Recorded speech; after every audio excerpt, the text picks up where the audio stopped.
자, 하시는 거 마무리하시고 진행하겠습니다. 자, 앞 시간에 복사 붙여넣기를 통해서 작업할 수 있다. 똑같은 행동을 반복했기 때문에 Ctrl C, Ctrl V. 자, 그 다음 엑셀에만 있는 고유 기능이 뭐라고요? 자, 복사 붙여넣기를 할 수 있는 엑셀만의 기능.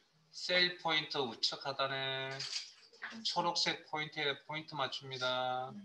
그러면 가느다란 십자 모양의 포인트가 생겨날 겁니다. 이 포인트 상태에서 드래그 동작을 씁니다. 이걸 뭐라 한다고요? 자동 채우기라고 합니다. 자동 채우기. 자동 채우기는 기본적으로 복사 붙여넣기입니다. 자, 그러면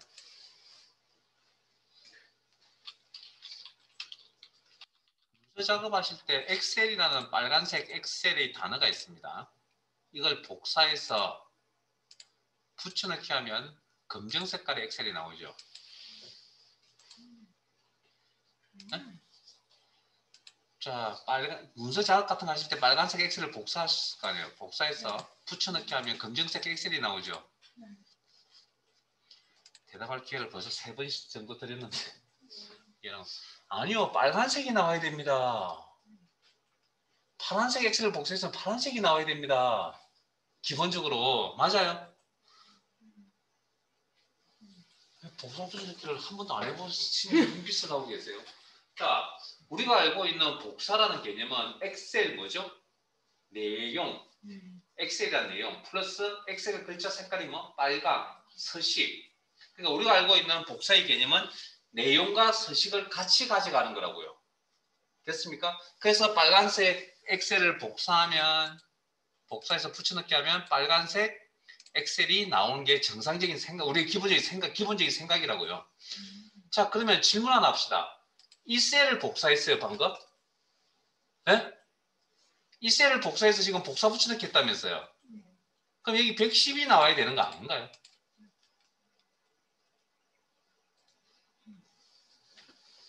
네? 그런 논리라면 저기에 110을 가지고 복사를 했으면 나머지 셀도 110이 나와야죠. 그런데 210, 310, 410, 510이 나오는 이유를 알고 넘어가야 됩니다. 그러니까 수식의 시작은 항상 여기서부터입니다. 110이 나와야 된다는 것부터 시작. 그게 틀린 생각이 아니라 그게 근본적인 생각이라고요.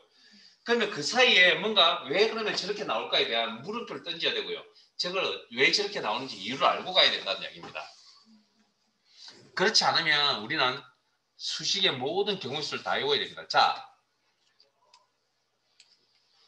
110만 남기고 다 지울게요.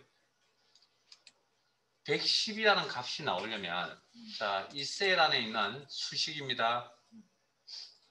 이 두 개의 셀을 참조해야만 110이 나오겠죠. 자, 자동 채우기 아래쪽으로 한 칸 내려갑니다. 그럼 여기 있는 셀 주소가 G5에서 HO를 가져와 210이 나오겠죠. 뭔가 느끼는 거 없어요? 자, 이번엔 110에서 자동식이 두 칸 내려갑니다. 보니까 셀 주소가 G6, H6 맞죠? 300, 100, 300과 10. 여기까지 오는데 뭐 느끼는 거 없어요? 자동 채우기, 자, 3칸 내려갑니다. 그러면 410이 나오려면 G7과 H7을 참조해야 되겠죠? 여기까지 오는데도 아직도 느끼는 거 없어요? 예? 뭐 무슨 규칙 없어요? 뭐 규칙 같은 거 보이세요? 500, 자, 자동 채우기 4칸 내려왔습니다. 510이 나오려면 이 두 개를 참조해야 되죠. 셀 주소 G8과 H8을. 뭐 느끼는 거 없어요? 자동 채우기를 한 칸 내려가면 기준점에서 몇 칸 따라 내려옵니까? 기준 셀에서. 한 칸씩 따라 내려가죠. 두 칸 내려갔습니다. 그럼 여기 기준이 되는 셀에서 어떻게? 두 칸 따라 내려가는 거 보이세요? 그 다음에 3칸 내려가니까 3칸 따라 내려가죠. 셀 주소 위치가. 그러면 이걸 어떻게 설명하냐면 자동 채우기를 사용할 때 셀의 위치가 변합니다. 고정이 되면 안 돼요. 변하잖아요. 그런 주소를 우리는 상대 참조라고 한다고. 그러니까 자동 채우기를 한 칸 내려갈 때 참조하고 있는 주소의 위치가 한 칸씩 따라 바뀐다. 두 칸 내려가면 두 칸 바뀐다. 그래서 상대적이라는 이야기를 하잖아요. 그래서 상대 참조라고 표현하는 겁니다. 자동 치우기를 사용할 때 주소 위치가 따라 변한다.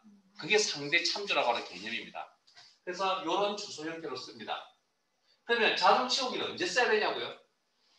수식의 형태가 반복적으로 나타날 때. 자, 여기서 말하는 수식이 같다라는 이야기가 아닙니다. 형태를 이야기했습니다. 형태.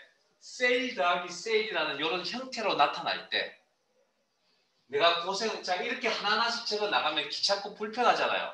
그래서 새로운 기능인 좀 더 나은 기능을 도입을 했습니다. 그게 무슨 기능이라고요? 자동 채우기라는 기능이라는 거죠.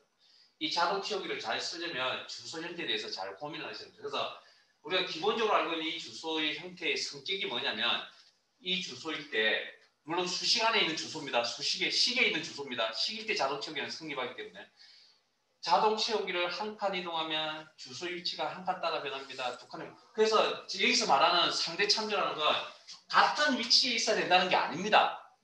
자동 채우기는 여기서 하더라도 기준점이 여기잖아요. 그럼 한 칸 내려갈 때 여기도 한 칸 따라 내려온다. 두 칸 내려갈 때 두 칸 따라 내려온다. 이게 상대라는 개념입니다. 같은 위치에서 출발한다가 아니라.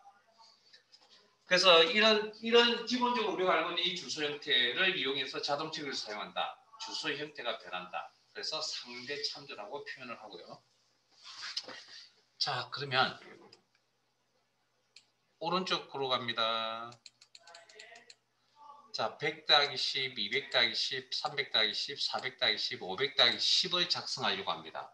그래서 내가 하나하나씩 식을 셀 주소를 잘못 클릭하지 않으면 이렇게 계산을 하면 제대로 된 110, 210, 310, 410, 510이 나올 겁니다.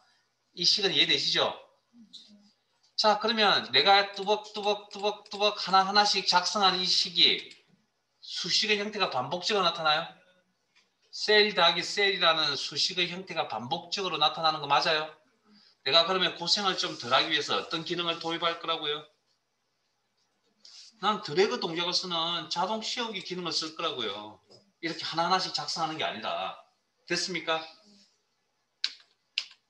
자, 그러면 이꼴 참조.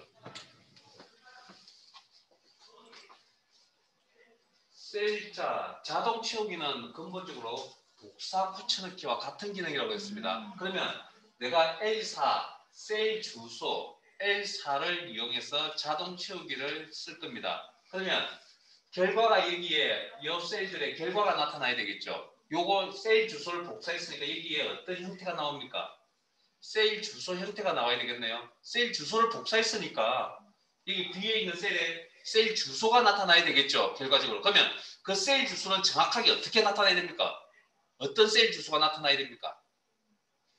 여기 자동 채우기를 이렇게 드래그를 했을 때 여기에는 어떤 셀 주소가 나타나야 되죠? 셀 주소가 나타나야 되죠. 복사 붙여넣기니까. 셀 주소를 복사했으니까. 그러니까 이해되시죠? 그러면 저게 정확하게 어떤 셀 주소가 정확하게 나타나야 됩니까? 뚜벅뚜벅 걸어간 이 형태하고 똑같이 나타나야 되지 않을까요? 내가 이걸 100만 개 적을 거라니까 지금. 100만 개 적을 건데 귀찮고 힘드니까 새로운 기능을 도입을 했잖아요. 그 기능이 무슨 기능이라고요? 자동 치우기라는 기능을 도입을 했다는 겁니다. 도입한 자동 치우기 기능이 이 녀석을 맞춰주지 못하면 그 기능은 필요가 있습니까? 없습니까? 필요가 없는 거죠. 고생이 되더라도 이 방식대로 해야죠. 근데 기능을 도입을 했으면 내가 고생되는 이 기능을 회피하기 위해서 새로운 기능이 들어왔을 거 아니에요. 그러면 새로운 기능은 이거하고 똑같이 맞아 들어가야 되겠죠. 그럼 자동 치우기 썼을 때 셀 주소를 자동 치우기 썼다. 자동 치우기를 복사 붙여넣기다. 그러면 L4가 셀 주소니까 여기 셀 주소가 나타나야 된다. 그게 정확하게 어떤 셀 주소가 나타나야 된다고요? L5, L6, L7, L8이라는 주소가 나타나야 된다. 뚜벅뚜벅 하나하나씩 작성한 결과가 똑같이 나와야 된다고요. 그렇지 않으면 이 기능은 필요가 없는 겁니다. 그러면 자동 채우기를 한 칸 내려갈 때 여기 뭐가 있는 거 L5, 두 칸 내려갈 때 L6, L4, L6, L7, L8. 그건 뭔 이야기죠? 따라 변해야 된다는 얘기죠. 네? 이 주소가 따라 변해야 L5, L6, L7, L8을 맞춰줄 거 아니에요. 이해되세요? 지금 어려운 이야기 하는 거 아닙니다. 자, 그러면 자동 채우기를 사용하는 동안에 주소의 위치가 변한다. 우리는 뭐 상대 참조라고 이야기한다고요. 이 주소 형태를 쓴다는 거죠. 자, 그래서 엔터 치시고 자동 채우기 아래쪽으로 드래그 한번 해보세요. 그러면 이 상태에서 드래그 이렇게 채우기인데, 그러면 여기 지금 L4에 시작했죠. 이 주소 형태는 자동 채우기를 한 칸 내려갈 때 어디를? 기존 위치에서 한 칸 따라 내려오는 거 보이시죠? 그 다음 두 칸 내려갑니다. L6이죠. 그러면 여기에서 시작해서 두 칸 내려왔잖아요. 이런 주소 형태를 상대 참조라고 이야기한다고요. 그러니까 어떤 주소를 써야 될 것인지 이제 판단하셔야 되고요. 자, 그 다음 첫 번째 셀 수정하러 갑니다. 더하기 참조. 자, 그러면 똑같은 이야기입니다. 내가 고생이 되어서 자동 채우기라는 기능을 도입을 했는데, 자, 셀 주소를, 자동 채우기는 복사 붙여넣기라고 했습니다. 그러면 M4라는 셀 주소를 복사해서 붙여넣기 하면 어찌됐든 셀 주소가 여기 나타나야 되죠. 그 셀, 정확한 셀 주소는 어떻게 나타나야 됩니까? 뚜벅뚜벅 들어간 이 주소 형태와 똑같이 나와줘야 된다고요. 됐습니까? M4가 나와야 되죠. 그런데 방금 배웠다시피 지금 이 상태대로 작업을 해버리면 그 다음 셀에 무슨 주소 형태가 뭐가 나오죠? 정확하게? M5가 나올 거 아니에요. M6이 나올 거고. 그럼 이걸 못 맞춰주잖아요. 자, 그래서 여기서 이제 주소 형태에 대해서 이제 고민을 하셔야 됩니다. 그래서 그러면 M4가 똑같이 나오려면 저 주소가 변해야 됩니까? 변하지 말아야 됩니까? 변하면 안 되겠죠. 그래서 뭘 도입하냐면 자동 채우기 기능에서 달러라는 기호를 도입합니다. 달러라는 기호를 도입해서 주소에다 갖다 붙입니다. 행과 열에 다 갖다 붙이는 이런 경우가 있고요.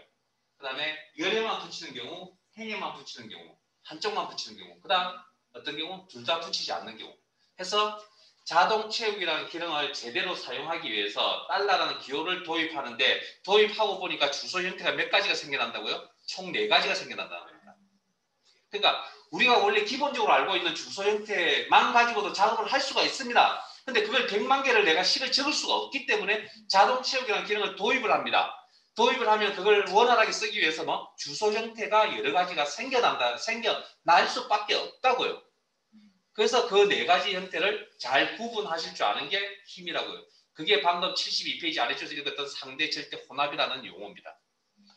자, 그러면 양쪽 다 달러가 붙은 이 녀석의 의미는 뭐냐면 A열 1행이 교차되는 A1 셀이 고정이라는 그런 의미를 가지고 있어요. 셀이 고정. 이 주소 형태는 자동 채우기 사용할 때 이 주소 형태는. 자, 그러면 주소 형태 변경은 어떻게 하냐면 내가 커서를 이동해서, 자, 그냥 제 화면 보세요. 커서를 이동해서 이렇게 달러를 붙이는, 이렇게 하셔도 됩니다. 수동으로. 그런데 이게 한두 개면 해볼만 하죠. 그런데 지금 M4에 다 놓여져 있죠. 자, 귀찮고 이것도 불편합니다. 여러 개 작업을 해야 될 경우라면. 그래서 F4번 키를 이용합니다. 한번 눌러보시고 F4번 키. 이렇게 바뀌죠. 그 다음 F4번 키. 이렇게 바뀌죠. 또 F4번 키. 이렇게 바뀌죠.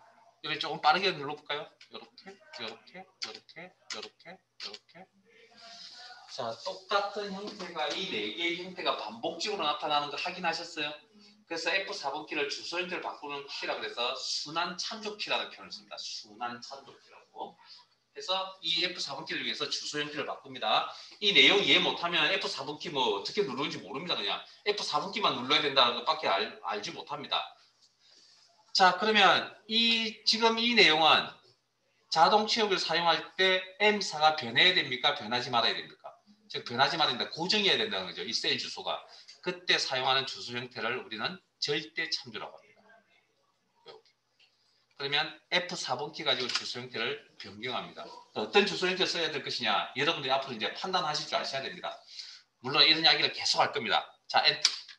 그리고 자동 채우기 아래쪽으로 한번 하면 이렇게. 자, 보세요. 이거 두 번째 거 M4죠, 여기서. 그러면 자동 채우기 한 칸 내려갔죠. 어디를 보면 M4죠. 제 화면 보셔야 됩니다. 그 다음 여기 M4에 있죠. 자, 2칸 내려갑니다. 그럼 어디 참조하면 M4를 참조하죠. 3칸 내려갑니다. 어디 참조합니까? M4를 참조하죠. 자, 기준일에는 첫 번째에서 네 칸 내려갔습니다. 어디 참조하고 있습니까? N사를 참조하죠. 그러면 절대 참조라고 표현하니까 달러가 약격에 붙는 이 내용은 자동 채우기를 어디다 가져다 놓든 간에 그는 항상 일정한 셀을 참조한다는 겁니다. 정해져 있는. 그러니까 영원히 바뀌지 않겠죠. 그래서 이 주소 형태를 뭐라 표현한다고요? 절대 참조라고 표현을 하는 겁니다. 그러니까 저 단어 속에 의미가 다 있습니다. 그러니까 이런 거죠. 상대 참조. 자동 채우기를 사용할 때 주소 위치가 변합니다. 근데 그게 긴 문장이잖아요. 한 단어로 바꾸면 상대 참조. 자동 채우기를 사용할 때 위치가 고정입니다. 변화가 없습니다.를 한 단어로 바꾸면 절대 참조. 자, 그러면 달러가 안 붙으면 자동 채우기를 사용하는 동안에 변합니다. 달러가 붙으면 고정입니다. 그러면 이 두 가지는 그런 성격을 두 가지를 다 가지고 있죠. 자동 채우기를 사용하는 데 따라서 변하거나 변하지 않거나. 그래서 이 주소 형태를 우리는 혼합 참조라고 표현하는 겁니다. 됐습니까? 이걸 내용을 듣고 이제 72페이지 내용을 읽어보셔야 이 내용이 그나마 이해가 됩니다. 모든 책들이 안타까운 게 그렇다라는 거죠. 사실은 이걸 처음 엑셀 배우시는 분이 절대 상대 혼합을 단번에 이해한다고요. 사실은 좀 힘들지 않을까 하는 게 제 생각입니다. 그래서 내용을 듣고 접근하는 거죠. 자, 그러면 자 아래쪽에 있는 구구단으로 갈게요.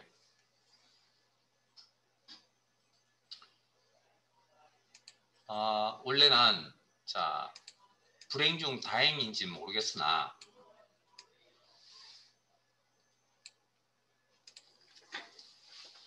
크말 2급에는 상대 절대밖에 없습니다. 이건 수업 몇 번만 몇 개의 문제만 풀어보셔도 상대 절대는 충분히 해결됩니다. 가장 어려운 게 혼합인데 혼합이 전혀 안 나오진 않습니다. 나오긴 한데 그래도 일단 엑셀에 수식을 배웠는데 자동 채우기를 배웠는데 상대 절대 혼합을 구분하지 못하는 건 그건 말이 안 됩니다. 그래서 혼합 참조에 대해서도 잠깐 설명을 하고 갈 겁니다. 자, 구구단 작업을 하려고 합니다. 이런 이는 고생되니까 여러분들 하지 마시고 제 화면 보세요. 그리고 이미 안 하고 계시겠지만 자, 왜? 이미 귀찮다는 걸 여기서 느끼고 계시니까 안 따라올 수 있겠죠. 자, 이런 식으로 몇 번 작업해야 되죠? 2번. 이꼴 셀 주소 클릭 곱하기 입력 셀 주소 클릭 엔터 몇 번 해야 된다고요? 네? 9번? 9번요? 여기서부터 여기까지 다 구구단에 9개밖에 없어요? 아니요. 72번을 작업해야 됩니다. 그러면 내가 지금 72번을 작업해야 될 이 내용은 셀 이꼴 셀 곱하기 셀 수식의 형태가 반복적으로 나타나는 꼴이네요. 전체적인 현황을 보면 그러면 내가 이 고생을 내가 해야 돼요? 해야죠. 기능을 모르면. 그래서 무슨 기능을 도입할 겁니까? 내가 고생을 덜 하기 위해서. 자동 채우기라는 기능을 도입할 거라고요. 자, 혹시 따라오신 분이 있으면 다 지우세요. 그러면 이꼴 자동 채우기 쓸 겁니다. 자, 그리고 주소 형태는 둘 다 상대 참조로 작업할 겁니다. 그리고 엔터. 자, 여기까지 하세요. 여기까지 하시오. 엔터. 자, 그 다음 제발 제가 시킨 대로 좀 하세요. 하셔야 고생을 덜 하시고 내용 이해가 됩니다. 그냥 쳐다만 보고 있으니까 나중에 아주 쉬운 내용도 질문하는데 질문하는 게 문제가 아니고 실습을 하는 게 더 중요한 겁니다. 자, 내가 뭐였죠? 수식의 형태가 방금 72개가 반복적으로 나타난다면서요. 자동 채우기 써야 된다면서요. 자, 그러면 자, 한 개 작성했습니다. 상대 참조로. 그리고 자동 채우기 아래쪽으로 드래그 한번 합니다. 이렇게. 결과값에 대해서 신경 쓰지 마세요. 자, 그 다음 자동 채우기 기능 하나 더 추가합니다. 범위를 설정을 하시면 셀 포인트가 크게 형성이 되고요. 초록색 테두리가 크게 형성이 되고 그 우측 하단에 초록색 사각점이 보일 겁니다. 거기에 흰색 포인트 맞춥니다. 채우기 핸들이죠. 자, 자동 채우기 기능 하나 더 추가합니다. 범위를 이용해서 자동 채우기도 가능하다. 범위를 이용해서 자동 채우기도 가능하다. 자, 오른쪽으로 드래그. 이렇게. 자, 그러면 결과값에 대해서 신경 쓰지 마세요. 자, 그러면 제가 지금 원하는 건 뭐냐면 셀 곱하기 셀이라는 형태가 나왔는지 안 나왔는지를 확인하려고 합니다. 자, 앞에 봅니다. 셀 곱하기 셀 맞아요. 형태가 식이 똑같다는 거 아니라 식은 셀 주소가 다르기 때문에 식이 똑같을 수는 없습니다. 형태가 셀. 자, 그 다음 여기 셀 곱하기 셀 맞아요. 그 다음 여기 셀 곱하기 셀 맞아요. 점점점 72번째 셀 곱하기 셀 맞아요. 그러면 자 우리가 여기서 생각하셔야 될 게 자동 채우기를 몇 번 써야만 이 수식의 형태를 다 채울 수 있습니까? 2번 써야 됩니다. 근데 방금 앞에서 하셨던 예제 2개는 자동 채우기 아래쪽으로 한 번만 들어가면 다 채울 수 있죠. 그래서 자동 채우기에 사용한 한 번 사용하거나 2번밖에 사용할 수가 없습니다. 왜? 이게 그 붓으로 면을 칠한다고 생각하시면 똑같습니다. 왜냐하면 이 시트 자체가 평면이잖아요. 그러니까 드래그 동작을 쓸 수 있는 건 그냥 선을 그리거나 면을 칠하고 면을 그리거나 2번밖에 없다라는 거죠. 자, 그런데 이제 정상적으로 이제 생각 돌아왔어.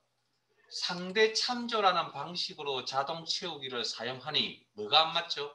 결과값이 안 맞네요. 다 지우겠습니다.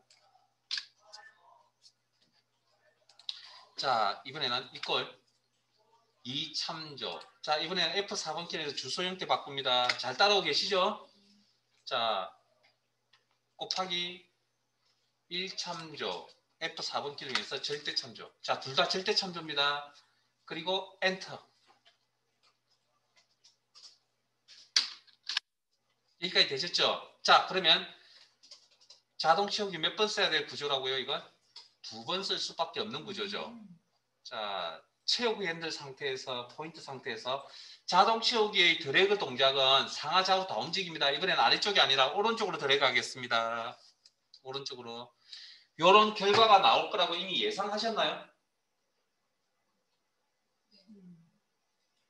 이게 이제 수업을 제대로 들었는지 안 들었는지 이야기라는 거예요. 자, 분명히 저 주소 형태는 자동 채우기 사용할 때 저 주소 형태는 어떻다고요?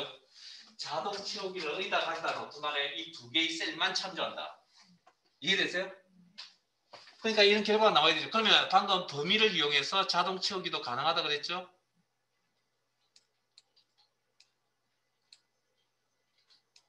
범위를 이용해서 채우기 핸들 드래그. 이런 결과가 나올 거라고 예상하셨죠? 자, 그러면 여기도 마찬가지로 자동 채우기 2번 썼습니다. 자, 수식의 형태만 확인 한번 해볼게요. 셀 곱하기 셀 맞아요, 일단. 셀 곱하기 셀 맞아요. 셀 곱하기 셀 맞아요. 점점점점점 마지막 72번째. 셀 곱하기 셀 맞아요. 아, 그러면 어찌됐든 자동 채우기 2번 써야만 이런 형태의 수식을 맞춰준다고요. 수식이 같다라는 내가 원하는 수식이 같다는 거예요. 자, 그러면 상대 참조도 안 되고 절대 참조도 안 되네요. 그러면 이제 우리한테 남아있는 게 혼합 참조라는 게 남아있었죠. 자, 이건 이제 어떻게 처리하냐면, 자, 이걸 참조. 자, 지금부터 어떻게 생각하냐면 72개의 셀 수식을 다 작성합니다. 지금부터. 시간이 되면 연습장을 꺼내고 다 적으라고 하고 싶은데 그럴 시간이 여력이 안 되니 머릿속을 잘 생각해보세요. 셀 곱하기 셀, 셀 곱하기 셀, 셀 곱하기 셀에서 72개. 이런 수식이 머릿속에 그려지세요, 이제? 네? 72개의 셀이 그려지세요, 이제? 시간이 없어서 제가 9개만 그려놓았습니다. 72개입니다, 72개. 자, 그러면 뚜벅뚜벅 걸어갔다고 이건. 이해되세요? 내가 그러니까 자동 채우기의 기능을 몰라서 어떻게 한 거라고요? 72개를 다 작성한 거라고요. 자, 이 내용을 보고 이제 판단합니다. 자, 내가 그러면 이렇게 작성을 하니 고생이 된다는 걸 알고 있잖아요. 그래서 무슨 기능을 도입할 거라고요? 수식의 형태가 반복적으로 나타나니까 자동 채우기라는 기능을 도입할 거라고요. 그럼 자동 채우기를 도입한다면 자동 채우기 2번 쓸 때는 어떻게 고민하냐? 자, 이게 앞에 있는 셀이거든요. 수식 전체에서. 그러면 앞부분에 있는 수식 앞부분에 있는 셀만 확인해 봅니다. 72개의 수식에 앞부분에 있는 셀에 어떤 특징이 보입니까? 말로 표현할 수 있는 특징이 보이세요? 여기, 여기, 여기. 72개의 셀에 다 모두 11이 다 표시되어 있는 거 보이세요? 네? 자, 자동 채우기를 2번 쓸 겁니다. 2번 써야 된다는 걸 방금 설명을 드렸고 2번 쓰는 사용하는 동안에 11은 변해야 됩니까? 변하지 말아야 됩니까? 11이라는 건 변해야 됩니까? 변하지 말아야 됩니까? 72개의 셀에 11이 모두 다 나타나 있잖아요. 변해야 됩니까? 고정입니까? 고정. 고정시키려면 무슨 기호가 필요하다고요? 달러라는 기호가 필요하다. 자동 채우기라는 기능에서. 그래서 F4번키를 이용해서 11에 달러가 붙는 주소 형태를 표시하는 겁니다. 왜 앞에 건 고민 안 하냐고요? 자 보세요. H, I, J 변하잖아요. 그럼 저걸 고정시키면 됩니까? 안 됩니까? 안 되겠죠. 곱하기 자 1참조. 자 이번에는 수식 자 뚜벅뚜벅 들어간 수식에서 두 번째 셀 주소를 봅니다. 수식에서 어떤 특징이 보입니까? 이번에는 72개의 셀에 G가 모두 표시되어 있는 거 보이세요? 그러면 자동 채우기를 두 번 써야 된다는 건 이해를 하셨잖아요. 그럼 자동 채우기를 두 번 사용하는 동안에 G는 변해야 됩니까? 변하지 말아야 됩니까? 변하지 말아야 되겠죠. 고정시켜야 되겠죠. 그럼 G에만 고정시키겠다. F4번키를 이용해서 G에만 달러를 붙인다. 그리고 행 쪽에 이 숫자 부분 행 쪽에는 안 붙이는 이유는 변하잖아요. 12, 13, 14, 12, 13, 14. 그러니까 딱 고정시켜 놓으면 안 되겠죠. 그리고 엔터. 그리고 자동 채우기 한 번. 범위를 이용해서 다시 자동 채우기 두 번. 끝. 지금 설명드렸던 거 솔직히 말씀드리면 처음 만나가지고 제 자랑 같지만 인터넷에 찾아보세요. 이렇게 설명하고 있는 자료가 있는지. 그래서 이거의 결론은 뭔지 아세요? 이 내용, 이 지금 얘기 3개 하셨잖아요. 결론은 뭔지 아세요? 변하지 않는 곳에다가 달러로 붙인다.가 결론입니다. 그러려면 뭘 해야 되냐고요? 이런 뚜벅뚜벅 그려간 수식을 다 그려보실 줄 아셔야 됩니다. 이것만 그려보면 끝입니다. 그럼 어디가 변하는지 아무리 현황이 보일 거 아니에요. 그럼 거기다가 달러만 갖다 붙이면 된다는 게 사실 결론이거든요. 근데 이걸 직접 적으라니까 아무도 안 적습니다. 그리고 수업 끝날 때까지 절대 상대 혼합 뭔지 구분 못합니다. 이렇게 연습하세요라고 가르쳐 드렸는데도. 그리고 결론은 그냥 이렇게만 그려놓고 변하지 않는데 달러를 붙인다 그랬잖아요. 자 보세요. 하나만 더 이야기를 해드릴게요. 자 보세요. 그러면 방금 여기가 상대 참조였죠. 예? 예? 근데 전체 현황을 보니까 L4, L5, L6, L7 변하지 않는 곳에 뭐 한다고요? 달러를 붙인다. 그럼 이렇게 작성하면 결과가 바뀔까요? 안 바뀔까요? 안 바뀝니다. 네?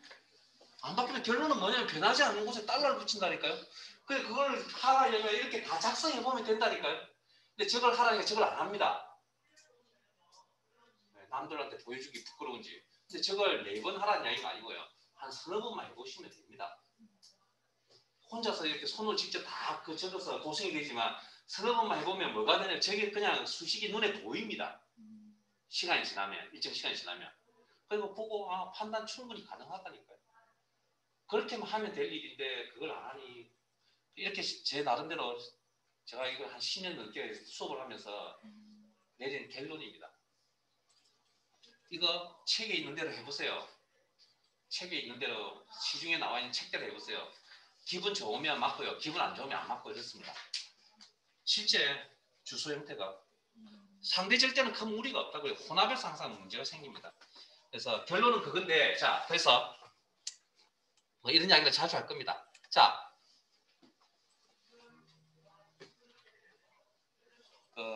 그러면 방금 상대를 써야 될 자리에 제가 혼합 주소를 썼잖아요. 그렇게 써도 되냐 안 되냐? 됩니다. 잘못된 거 아닙니다. 결과값만 도출하면 되니까. 근데 이건 실무적인 이야기고요. 근본적인 이제 우리가 컴퓨터 프로그램의 사용 설명서를 뭐라 그러죠? 컴퓨터 프로그램의 사용 설명서. 도움말이라고 그럽니다. 도움말. 그걸 도움말이거든요. 도움말에 가면 엑셀 도움말에 가면 뭐라고 되어 있냐면 원칙적으로 자동 채우기를 한 번 사용하면 상대 참조, 절대 참조만 고민하세요라고 나와 있습니다. 그 다음 자동 채우기를 2번 사용하면 상대, 절대, 혼합 모두 다 고민해야 됩니다라고 나와 있습니다. 도움말에, 자료에. 그런데 자 시험과 연관지어서 말씀을 드리면 근데 우리가 상대를 써도 혼합을 써도 사실은 상관은 없거든요. 실무적으로는. 그러니까 그거는 그렇게 알아두시고 달러를 붙이면 된다는 것만 붙인다 붙이지 않는다는 걸 알면 되니까.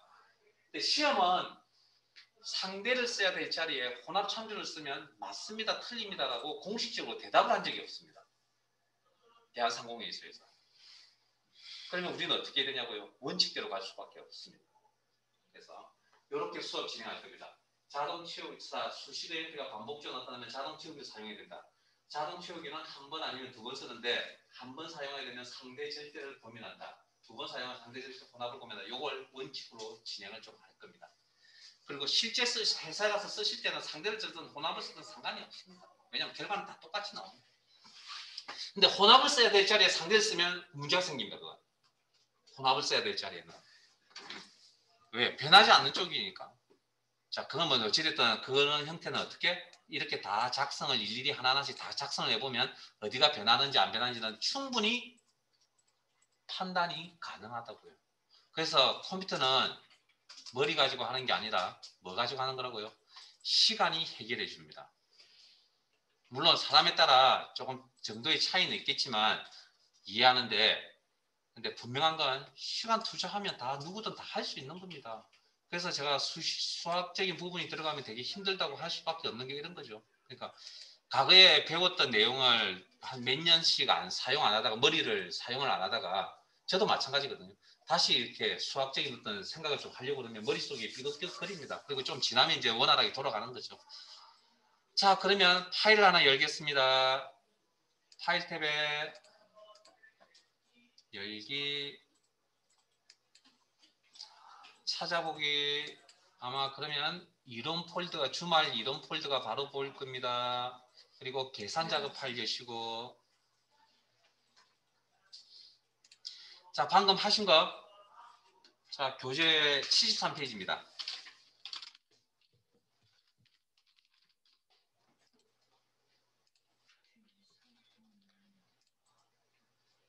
자 5개 중에 제가 2개를 설명을 드릴 겁니다. 1번하고 5번만 네?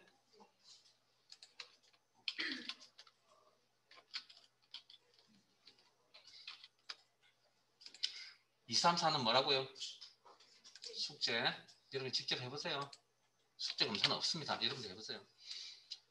자, 내용 읽어볼게요. 표 1에서 이익금액을 계산하시오. 이익금액 계산은 판매금액 곱하기 마진율. 자, 그러면 자 지금 제 내용이 이해되시는지 잘 보세요. 여기 계산할 때 어떻게 계산해야 된다고요? 이 셀에 계산할 때 판매금액 곱하기 마진율. 여기 계산할 때 어떻게 계산해야 된다고요? 판매금액 곱하기 마진율. 이해되세요?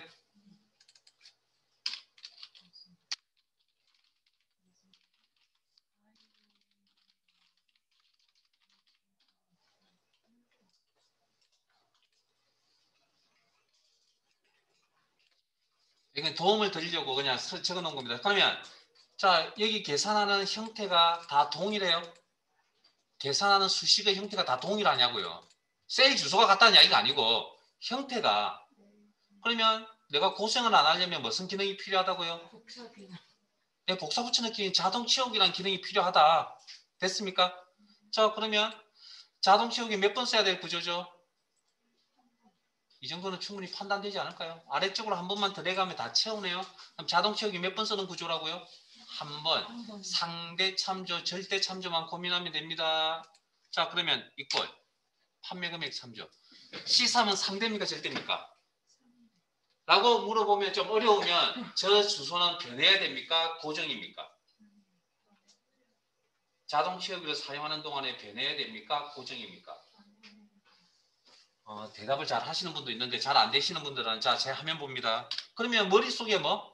아니면 연필을 끄집어내어서 하나하나씩 다 작성해 보세요. 이렇게 하면 보인다니까요. 이걸 안 하니까 안 보인다고 자꾸 이야기를 하는 건데 제가. 제 말뜻 이해하고 가셔야 됩니다. 하나하나씩 적어보면 이렇게 나오는구나.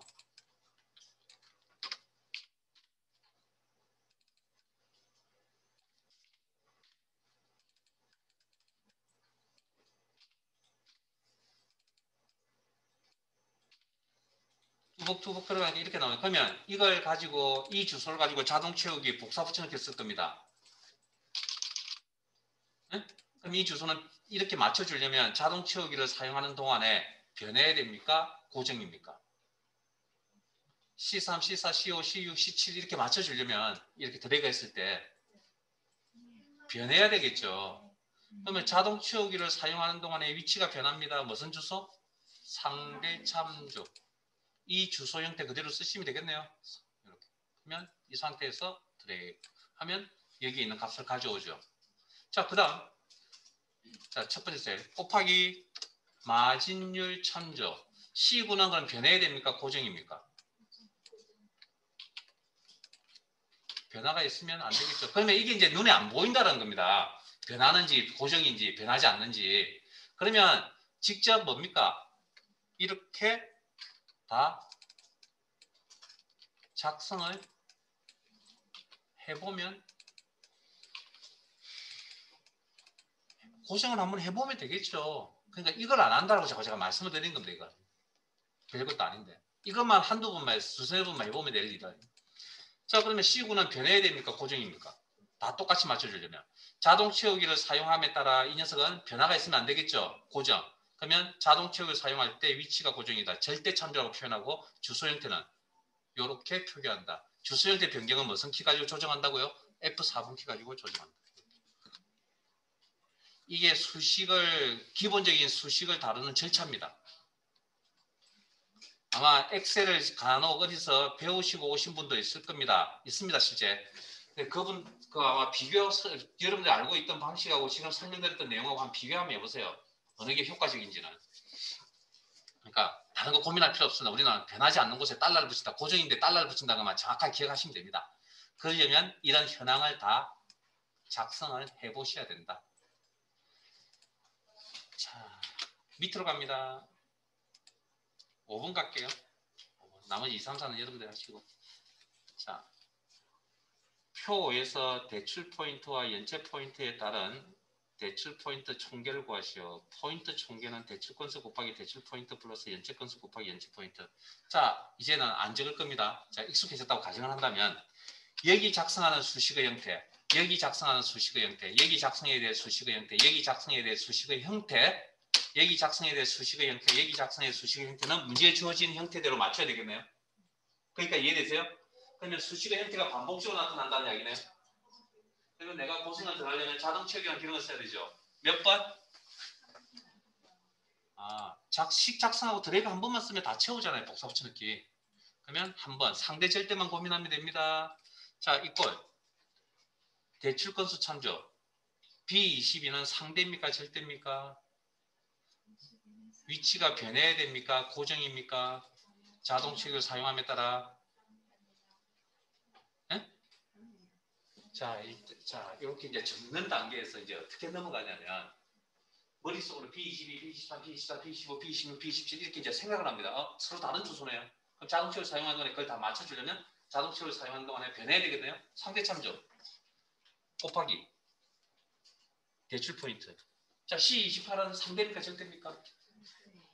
자, 이번에 직접 이제 손으로 다 적지 않습니다. 이제 머릿속으로 생각합니다. C28, C28, C28, C28, C28, C28. 다 똑같이 나와야 되겠네요. 뭐 할 때? 자동치를 사용하는 동안에 다 똑같이 나온다. 그러면 변화가 없어야 된다. 고정이다. 그러면 위치가 고정인 주소를 절대 참조를 두고 이런 형태로 표시하셔야 됩니다.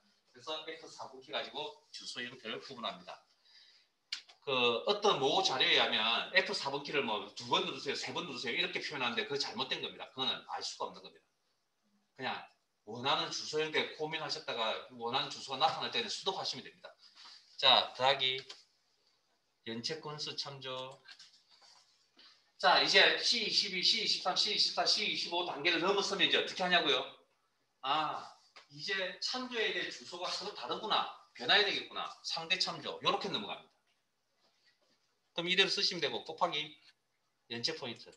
C29 여기서 여기서 똑같은 주소를 참조하는구나. 절대 참조. 그래서 이렇게 이제 넘어갑니다. 직관적으로 이제 시간이 지나면. 그러니까 안 되면 일단은 제가 아까 연필로 적든 아니면 직접적으로 하나하나씩 다 따져보시던 C29, C29, C29 그렇게 해서 익숙해진 다음에 원활한 단계로 넘어야지 하루아침에 이걸 내가 내 마음대로 파악할 수 없습니다. 주소 형태 모르는 건 제가 어떻게 해드릴 수가 없습니다. 여러분들에게. 그리고 자동 채우기 아래쪽으로 드래그.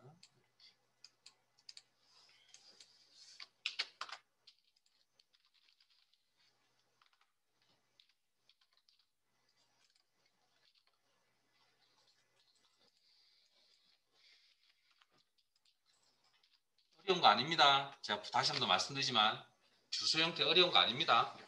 용어 몰라도 됩니다. 예? 솔직히 용어 몰라도 됩니다. 그냥 달러를 붙일 줄 아느냐 모르면 그것만 알면 됩니다. 그리고 익숙해지고 나면 뭡니까? 용어 익히시면 됩니다. 처음부터 이런 용어가 그렇게 중요하다는 이야기를 하고 싶은 생각은 없습니다. 왜냐하면 이 용어 때문에 더 힘들 수도 있다니까요. 자, 바꾸겠습니다. 파일을 보기나 창전한 아니면 작업 표시줄에서 커마 리가 엑셀 기능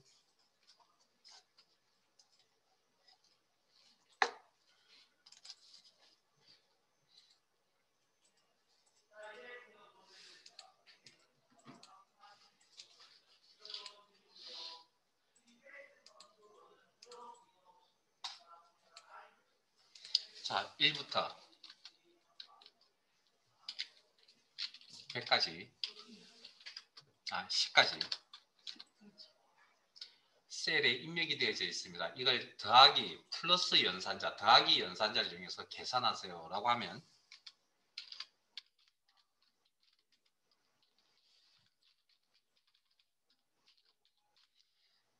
이걸 몇 번 해야 되죠? 응? 10번. 그래서 결과값은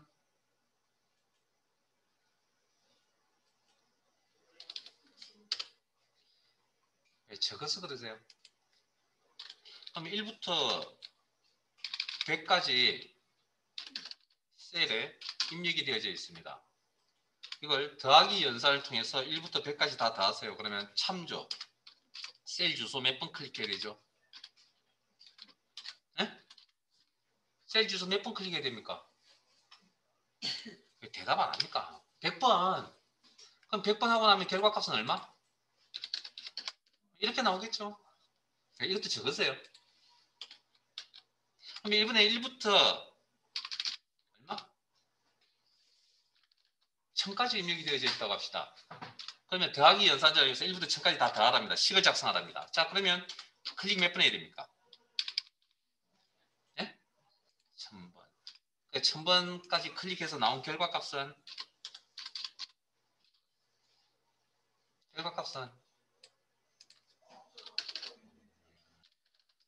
규칙 보이세요? 규칙 보이세요? 결과값에 대한 규칙 보이세요?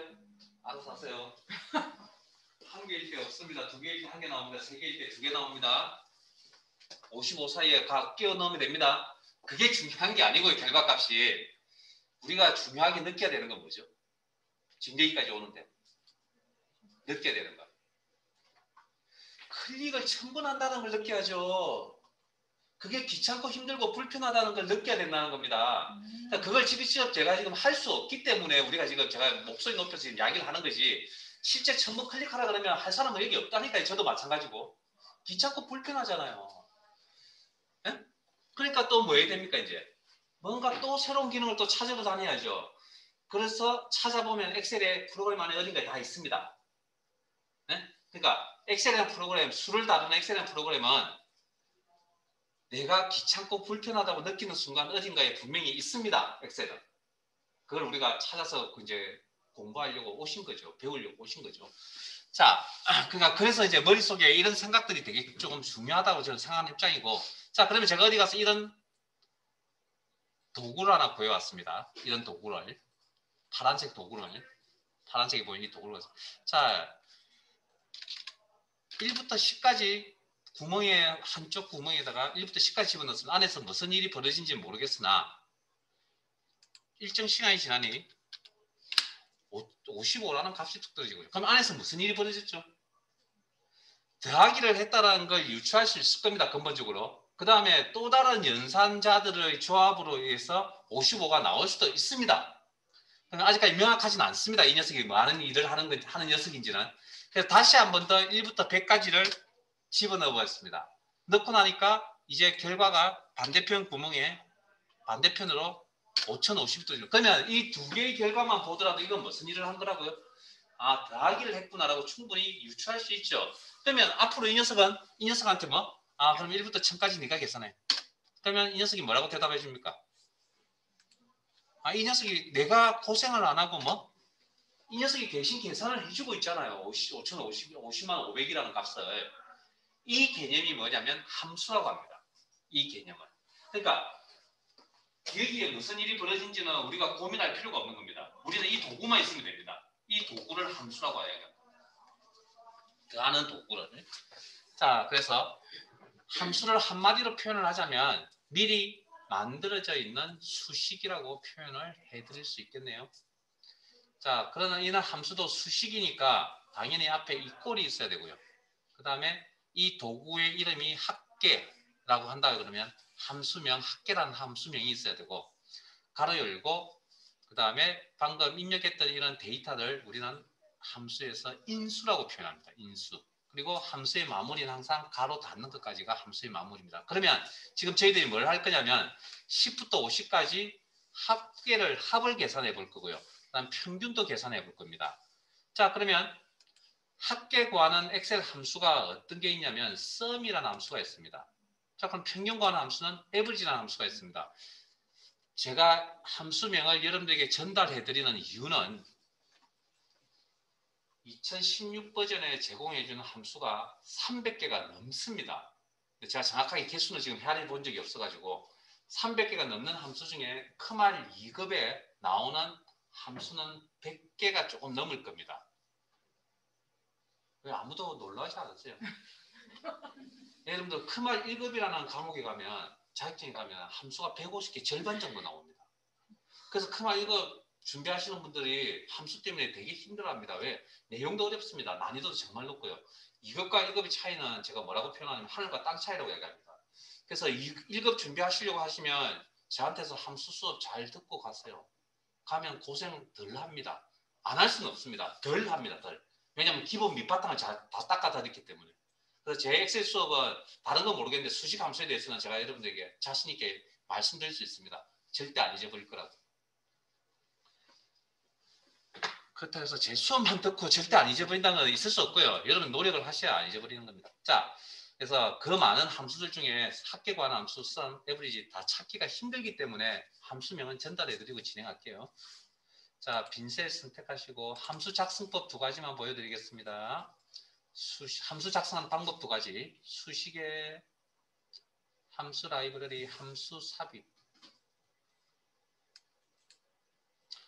자, 범주. 아까 셀스식에서도 나왔죠.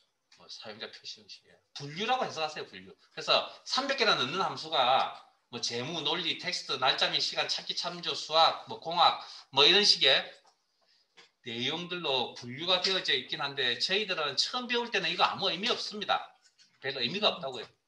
그냥 저희들은 범주 모두라고 하겠습니다. 하시면 밑에 함수 목록이 쭉 나타납니다. A부터 알파벳 순서대로 쭉 흘러갑니다. Z까지. 이 중에 합계 구하는 함수가 뭐라고요? sum. 찾습니다. 알파벳을 모를 리는 없을 것 같고. 그리고 선택하시면 이 함수가 무슨 일을 하는지 밑에 설명이 달려져 있습니다. 합을 구합니다. 그래서 제가 sum을 가르쳐 드리지 않으면 우리는 처음부터 마지막까지 다 찾아봐야 됩니다. 최악의 경우 다 훑어봐야 되는 그런 상황이 벌어지면 시간이 오래 걸리는 관계로 함수명은 전달해 드리는 겁니다. 확인. 자, 그러면 함수명을 선택했으니 인수 작업하러 갑니다. 마법사는 값을 쉽게 설정해 주는 단계를 마법사로 갑니다. 자, 확인.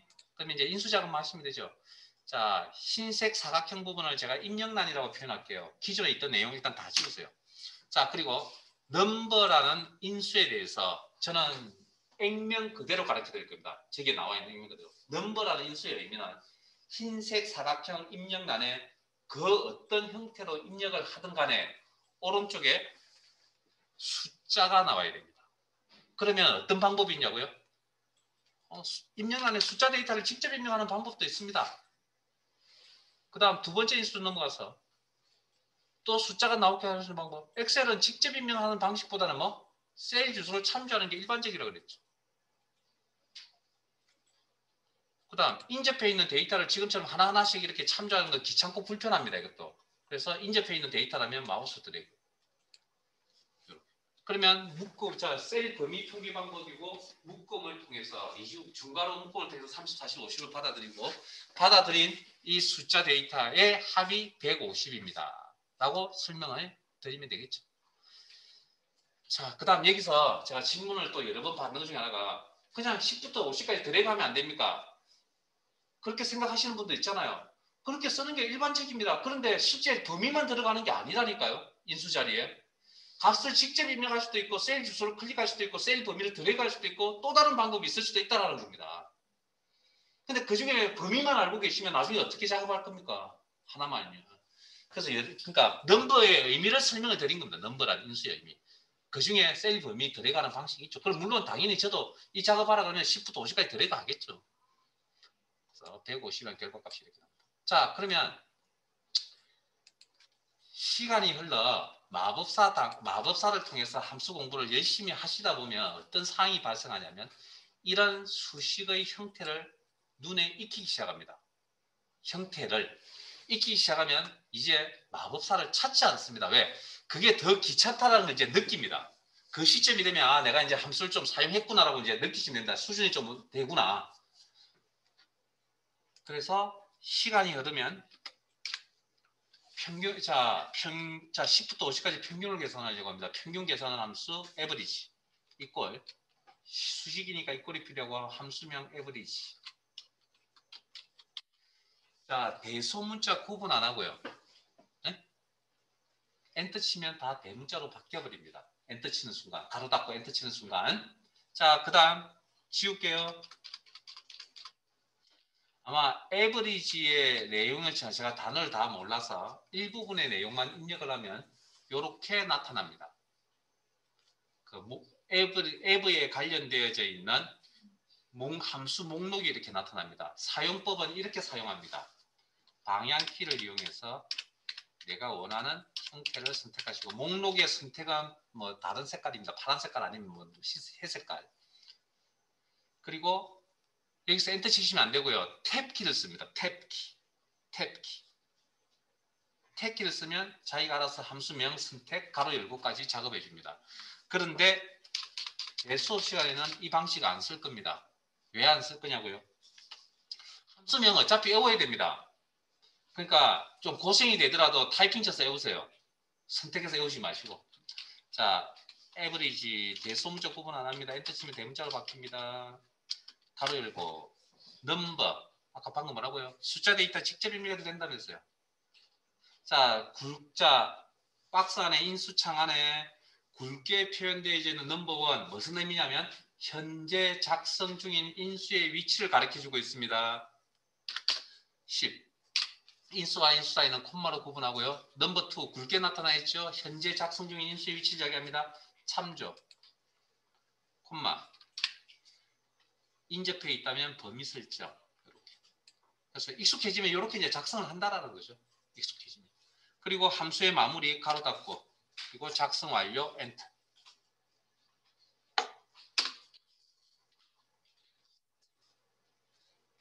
그래서 함수 마법사를 이용해서 제 수업 시간에 함수 마법사를 이용해서 인수 공부를 할 거고요. 그다음에 실제 이제 교재에 있는 예제를 가지고 직접 작성하는 방식으로 진행해 드릴 겁니다. 왜? 사실은 마법사를 이용해서 직접 작성하는 데까지는 시간이 좀 그러니까 내가 마법사를 찾지 않는 단계까지 가려면 시간이 좀 걸리는데 그걸 여러분들이 기다릴 수 있는 상황이 아닙니다. 그래서 어쩔 수 없이 그냥 바로 직접 작성하는 방식으로 할 거고요. 직접 작성을 하셔야 뭐가 하냐면 함수 한 개짜리를 표현할 게 아니거든요. 우리가 한 개짜리 함수를 할 게 아니기 때문에 사실은 그 마법사를 사용하면 함수가 작성하는데 되게 불편합니다. 저는 지금 사용 안 한 지가 너무 오래되어서 그걸 쓰라 그러면 저는 지금 잘 못 씁니다. 사용을. 그러니까 직접 작성하는 게 훨씬 더 직관적입니다. 어쨌든 처음 하나하나를 한 개 한 개씩 배우실 때는 마법사를 통해서 배우실 수밖에 없고요. 그래서 자, 제가 방금 한 개짜리 함수를 잘 안 쓴다고 얘기했는데 자, 그게 무슨 양인지 지금부터 설명해 드릴게요. 자, sum 함수를 한 번 더 작업을 한번 할게요. sum 함수 직접 작업을 한번 해볼게요. 자, 이꼴 합을 계산하겠다. sum 대소문자 구분하지 않는다. 엔터 치면 대문자 나타납니다. 가로 열고 넘버원 굵게 나타나 있는 부분 뭐라고요? 현재 작성 중인 인수의 위치를 이야기합니다. 숫자 데이터 직접 입력하죠. 넘버니까 숫자 데이터 직접 입력. 콤마 인수와 인사이 콤마 넘버 2 참조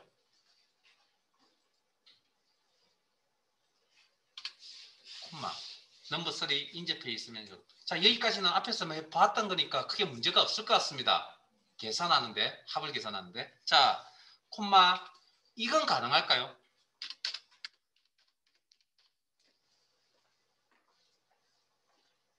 이건 가능할까요? 자, 제가 아마 수업 중에 이렇게 작성해도 됩니까? 라는 질문을 여러 번 할 겁니다. 그런 식으로 수업 진행을 할 겁니다. 그러면 어떻게 하냐고요? 뒤도 돌아보지 말고 가로 닫고 엔터 칩니다. 엔터 쳐서 결과값 나오면 저 형태는 되는 겁니다. 네?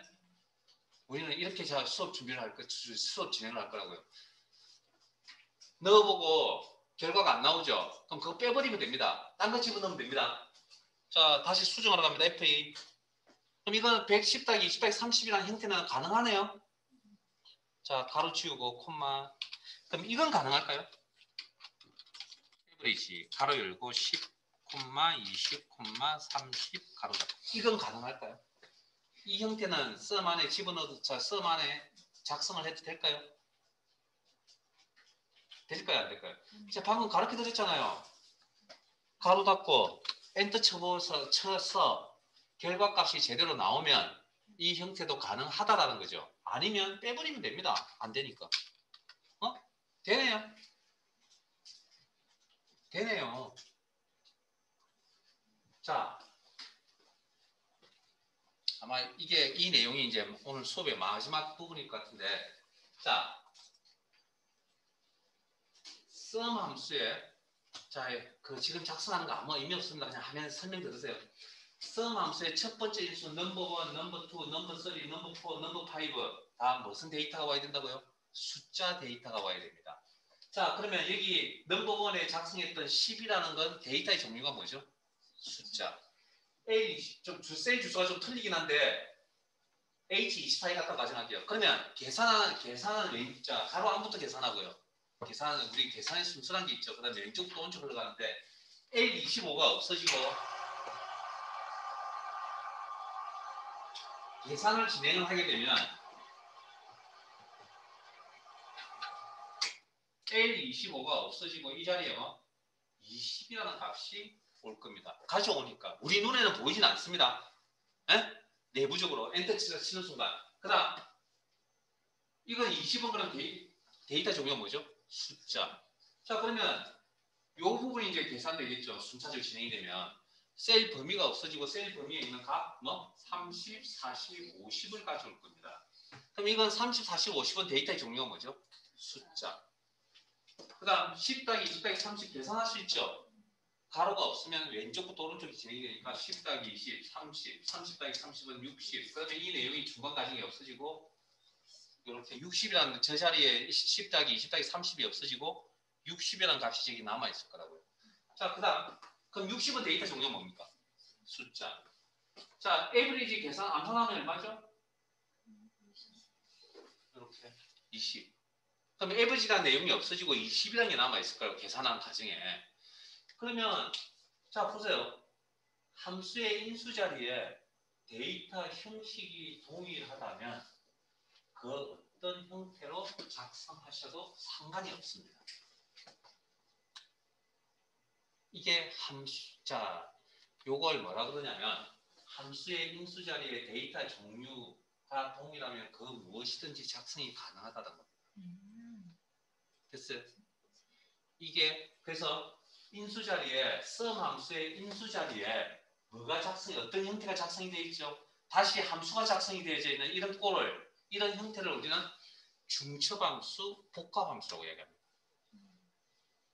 그러면 실제 아까 함수를 한 개만 사용하는 게 아니고 두 개 이상을 결합을 했었습니다. 그걸 이제 중첩함수라고 이야기하는 거라고요. 그 중첩함수를 작성하는 원리가 요겁니다. 함수의 인수 자리에 데이터 종류가 통일하면 그 무엇이든 작성 가능.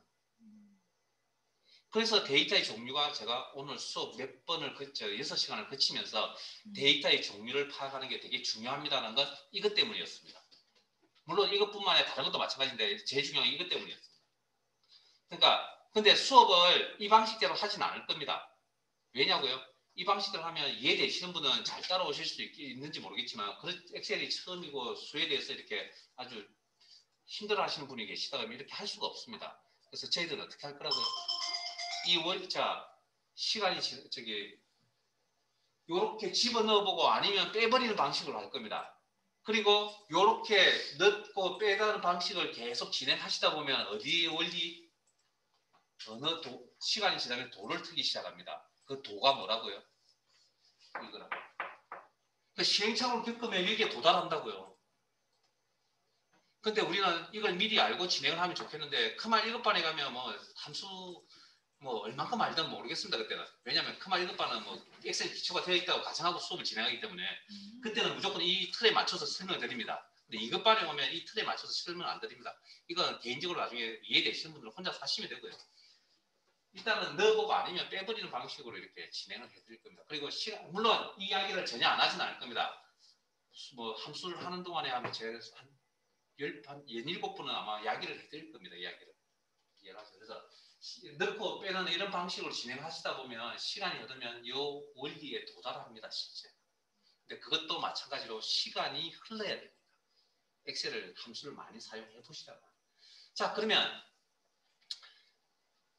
함수를 결합하는 원리에 해당되는 설계도입니다. 자, 그러면 우리는 설계도가 여기 있습니다. 그러면 이제 어떤 이런 볼펜이라는 제품을 조립을 잘 하려면, 결합을 잘 시키려면 뭘 알아야 되죠? 볼펜 하나하나에 대한 부품의 특성을 잘 알아야 되죠. 그래야 결합을 잘 시킬 수 있을 거 아니에요. 그러니까 우리는 여기서 함수의 결합이, 즉 중첩 함수가 작성이 잘 되려면 각각의 함수에 대한 특징들을 잘 알아야만 결합을 잘 시킬 수 있습니다. 설계도는 이거고요.